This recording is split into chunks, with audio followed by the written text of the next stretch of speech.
হাজার নাম ভট্টের সঙ্গ থেকে প্রতি শুক্রবার এবং প্রতি একাদশীতে আমাদের এই 4 মহল্লায় আমরা নগর সংকীর্তন বের করি। কৃপা করে আপনারা সবাই এই নগর সংকীর্তনে অংশগ্রহণ করে আপনাদের মনুষ্য এই সুদুর্লভ জড়প সার্থক করবেন। আপনারা কিন্তু মিস করবেন না, আপনারা আমাদের সাথে থেকে এই নগর সংকীর্তন অংশ করবেন। এই নগর সংকীর্তনে অংশগ্রহণ করে মহাপ্রভুর অশেষ কৃপা লাভ করবেন। আগামী 16ই মার্চ মহাপ্রভুর আবির্ভাব তিথি, কাজেই আপনারা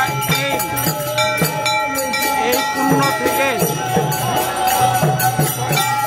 বিরতিত হবেন না। আপনারা আর কয়েকদিন আছে এই মহাপ্রভুর আবির্ভাব তিথি, কাজে তার আগে আপনারা অন্তত একবার হলেও আপনারা আমাদের সাথে থেকে এই নগর সংকীর্তন করে মহাপ্রভুর অশেষ কৃপা লাভ করবেন।